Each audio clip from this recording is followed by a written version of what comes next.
Life Unscripted with Kevin Shook. Catch Life Unscripted with Kevin Shook on YouTube, Buzzsprout, Spotify, and Apple Podcast. Boom. There it is. And we're live. It worked. Yeah, absolutely. We're live. And as soon as I tagged you in it, the countdown ended. But welcome to Life Unscripted. I love it. Totally off the rails, which is life. And speaking of life, we have Tiemann here. He's a real estate agent at Fathom Realty, your expert real estate team here in Richmond. And today he's going to share some insight, his opinions, some market outlooks. Recent headlines was the NAR settlement. I said that right? Yeah. I already forget what NAR stands for. So National Association of Realtors. All right. So he's going to explain to us what's going on with that and how it might impact first-time buyers, sellers, vets, sellers. Yeah. Really the big point, man, is get straight through all the misconceptions, straight to the point. What's facts? What's not facts? Right. What's being, you could say, made up or just kind of overly projected? Because at the end of the day, there's a lot of, come summer when everything really goes into effect and the changes that they make, it's all going to be decided then. What happens is going to be what the agents take and where we kind of go with it. So really nobody knows exactly what's happened. We just know the facts that we have. And those are super simple. There's two big changes coming. Change one is as of now, as agents, if I list a house, I sit down with the seller. In Indiana, we've always done things very ethical and kind of opposite to some states seem to have done it due to some of the things you see in some of these settlement statements and getting some of these settlements to the point that they were. But we sit down with the seller. If you was listing your house today, I'd sit down with you. Part of this listing contract is going to specify what my commission is that I'm charging you to list your home. Okay. So I'm like, hey, I'm charging you 6%. That's my fee that I decide. That's what I'm going to do. And then in there also specifies I'm splitting part of my commission with the buyer if they bring an agent to the table or if they bring a client to the table. Okay. So I work that out with you at the table. So you know that I'm getting paid 6% and I'm splitting that in with the buyer if another agent brings a buyer. So that's how we've done things. Come summer, we're no longer going to be able to disclose if we're paying anything to the buyer side. So that's the big thing that I think a lot of people are getting tied up on is, what does that look like for sellers? Are they not going to have to pay this fee? Or are they not? But at the end of the day, I'm, as a listing agent, still going to charge the same. And I would still intend to pay out the same, do things kind of business as usual. Okay. None of that changes. So let's back this train up. Yeah. What the hell is this? Yeah.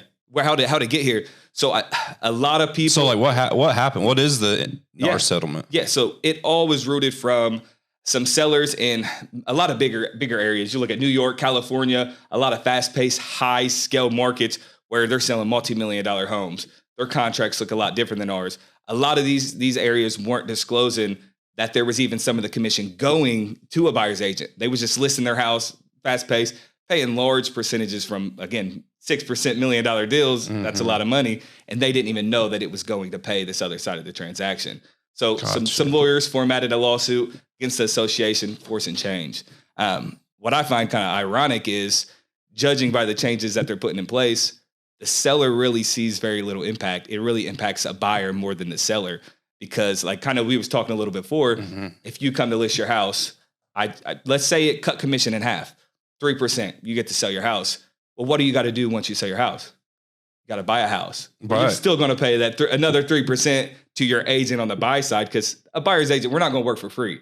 Everybody's going to still need paid. It's just a matter of how much it's going to be and more or less who that money comes from. So if the seller wasn't paying it, refusing to pay it, that was always okay. But then that buyer would have had to be the one to pick up the slack and pay that fee. So as a seller who started this settlement, they're really not really seeing much impact on the scale of things because they're still going to be paying a 6% if it's 3 and 3 on both sides. So where does there's a whole uproar about this. Yeah. Where is that coming in? Because I talked to another realtor today and he kind of explained all of this to me as well. And all of both of your opinions kind of go in the same ways, and what you think is going to happen and how it's going to impact it. But he was explaining some situations to me where it could get a little dicey with particular agents, and it might push away first-time buyers. Yeah. Or like you mentioned, so he said that right now the veterans loan, it's not. I guess it's a federal law that they can't do that. Yeah. So is this something that? I mean, and it hasn't completely passed yet, right? Right. Like so the court still has to sign off on it. There's still so many moving parts. Now, what the association has released is just two kind of minor changes. One, we can't disclose if there is a commission to be paid on our MLS, which is where all of his agents go to find properties to send to our clients to kind of communicate on the back end on what's going on and what comes with these properties. But then the second thing is and this is going to be the thing that I think buyers are going to see immediately changing, is every buyer will have to sign a buyer's agency agreement with the buyer's agent. So there's no more of that going into an open house and just kind of buying the house. Like, you're going to have to commit to the agent that you work with. So I love that. I mean, as an agent, I think any agent out there, they've worked with people and then they find a house on Zillow and you never hear from them again. They buy. Right. So this is going to, in a sense, really help kind of keep that loyalty within the clients. In some senses, save us time, which, could help, but ultimately, yeah, I mean, so it's going to be interesting. So what are some things? Okay. You're a realtor. Yeah. So you should advocate for your client. Absolutely. Always. What are some things you might see with this that they have to sign that the buyer may need to be aware of? Like they might not know of this change and then realize once they bought the house, they're financially responsible to pay this guy just because it was in the contract. Yeah. So there's two parts to it. So on that contract, once you sign a contract, your buyer, you sign a contract with me. If you go and there's terms on these contracts, there's two terms that are real important. The date, the extent of this contract. So if you sign it today at 6 months, you're committed to me for 6 months. If you go and buy a house with another agent while this contract is between me and you, it predates, even if they sign a contract too, it predates that. You could get sued, took to small claims court for whatever the fee was. The buyer. The buyer. So the second part to this contract is going to be the money that you agree to pay the buyer's agent. And this is going to be the tool to because at the end of the day, you're going to agree to pay X amount of commission to that buyer's agent. Mm-hmm. So as a buyer, if things do switch and let's say the seller doesn't want to pay that percentage of a commission, or they don't, in our case in Indiana, want the buyer's or the seller's agent to cover that commission, and they just want to reduce commission or something, that buyer is going to be responsible. And so that's where I find the irony in the whole lawsuit is the sellers ain't even winning. The buyers are just getting hurt. Right. But sellers are buyers because nobody just sells a house. Usually they don't sell a house and just go rent something. They're traditionally, moving up the scale or buying something bigger or smaller and relocating. So I was, I've only bought one home. So I was a first-time home buyer once. And it's nerve-wracking as hell. Yeah. There's a ton of documents, and I'm impatient as hell. So I didn't read all of that stuff like I should have. Do you think first-time buyers hearing this type of stuff, do you think it might shy them to renting? Or do you think like it might, how does that need to be approached from the agent standpoint? Yeah, I mean, it's going to be in everything. So, I mean, it's so early on and all this. Right. So, it hasn't even been signed. Yeah, and that's why I see all these media things, and I've had past client and current clients send me this. Like, what does this mean? What's going on? And that's why us having this conversation, getting here is awesome. Is because to get in front of all that kind of misdirection, because media does go wild with stuff. But ultimately, what it could mean, worst case scenario, I mean, forecasting. If sellers did not want to, that's now going to be more expenses for those first time home buyers. It could be huge for them if there was a seller that didn't want to cover that cost, because a lot of times we're already positioning offers to have closing costs paid for the buyer, whether it's going towards their, so many different things. There's no room to add on fees. So my Aunt Lisa's watching. Yeah. Hello, Aunt Lisa. So she just asked, does this mean if we see a house when we are out on a Sunday drive, we have to go find an agent instead of dropping in and saying, I want this? We can no longer have an agent act for both sides. You can, right? Yes. Yeah. So they're not doing away with what we call limited agency. So I could be representing the buyer and seller. And so that's fine. And as of the first kind of question on the Sunday drive, if it's an open house, it's really not clear. And so that's where we kind of get into the procuring clause and stuff. Like, Can we still do open houses? Do we have to have consent papers in there when people So there's come a lot in? of unknown. There's so much unknown, and that's where it's really just going to be like, there's no way anybody can forecast it. But I think there's going to be more or less disclosures or something that's signed at open houses maybe. But to answer her question there, you definitely will be able to pop in. But the best practice I think is to find an agent, find an expert agent, definitely with these changes and things coming along, that really knows how to navigate the future and what's happening and what's changing. Legit. But Thanks for the question, Aunt Lisa. yeah, absolutely. Anyone else have questions, just throw them in the comments. We can see them in real time. So that's pretty handy. But it sounds like there could be, I wouldn't say an uproar, but what do you see this doing to the market in the next 5 years, the next 10 years? I would say, okay, let's start here. Here's the big thing is I don't think, and this is all kind of my personal opinion. Right. I don't see there being much within at least our local marketplace, too much being changed. There's not much you could do to really adjust and change from the scale, because at the end of the day, two people are getting paid from one commission. You know what I mean? So buyers agents who is kind of targeted towards changing the way buyers are handled, not going to do it for free. So when I'm going into a listing appointment, once all this stuff goes into effect, I'm going to explain to sellers where it's like, hey, this is my commission to list your house. If I find a buyer, so let's say you want to list it at a reduced commission, that's half of it. I'm only listing your house. If I bring a buyer to this, I'm going to expect, if you want me to represent them, I'm going to want paid for that as well. Absolutely. So there's going to be two sides. So it's going to really be in the hand of us agents and how we represent our clients to their best interest. Because at the end of the day, you can not want to pay a buyer's agent, but if they're bringing a buyer, their buyer wants representation. You know what I mean? Absolutely. So there's still a need and a demand for the services that are out there. It's just an uproar of people wondering what's going to happen and how it's going to play out. And really, it's more just the documentation side changing. And that's how. So I'm not an expert with real estate at all. I just take pictures of it. Ooh, that's pretty. In video, whatever. But from what you've told me, from what Jason Falcone told me earlier, explained all of this to me.